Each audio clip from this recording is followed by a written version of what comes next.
A lot of times as morally responsible storytellers, we have this tendency we have an agenda. We have something we want to say. We want to portray something that's morally good for the audience. We have this agenda. And the problem is that it doesn't matter if you're secular or if you're a Christian, it comes across as preachy. And nobody responds well to that, no matter what side of the fence you're on. So what do? How do you avoid that? Hello, and welcome to The Storyteller's Mission with Zena Del Lowe, a podcast for artists and storytellers about changing the world for the better through story.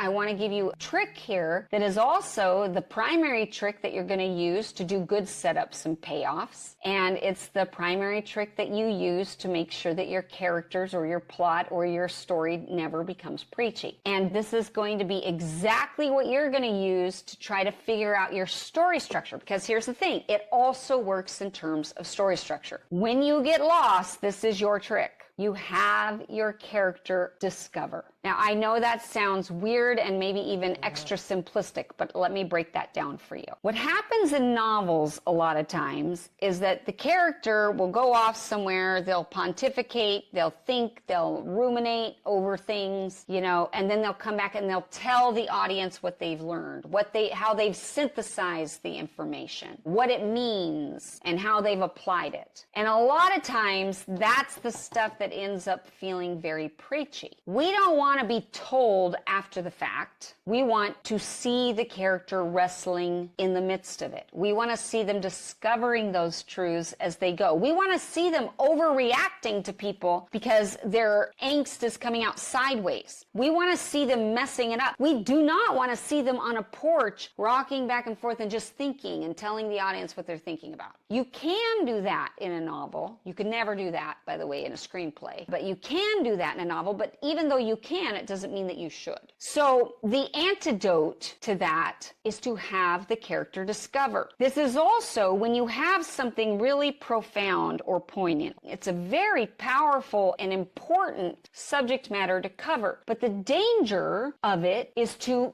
get into preachy, to start trying to teach a lesson to your audience, because that's why you're telling the story. You want to try and you want the audience to understand this thing. And so then the danger is that you start telling the audience what it is that you want them to understand. And the way that you avoid doing that, or one way that you avoid doing that, is you allow the character not to tell the audience, or not to summarize it, or not to succinctly articulate the message that you have for the world, but rather you show us that character struggling with it, struggling, wrestling, fighting, rebelling. Somebody says something to them and they go, "That's bull. I don't buy that. No." And you fight against it and you let the character discover. And in that discovery, then your character makes choices that's going to drive the plot. Obviously, depending on the story that you're telling, it's going to change what that looks like. But generally speaking, anytime you can have your character discover something on screen or in the moment, if it's a novel, it's going to be 10 times better than if your character came back and told us something that they discovered.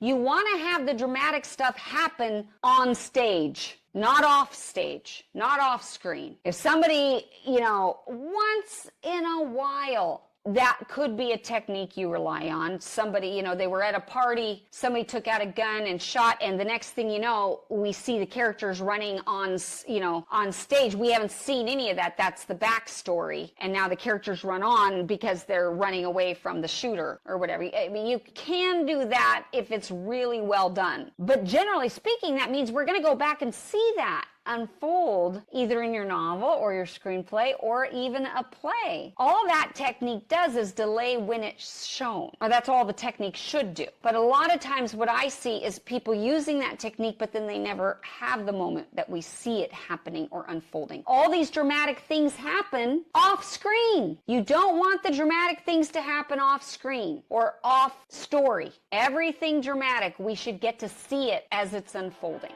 Thank you for listening to The Storyteller's Mission with Zena Del Lowe. May you go forth inspired to change the world for the better through story.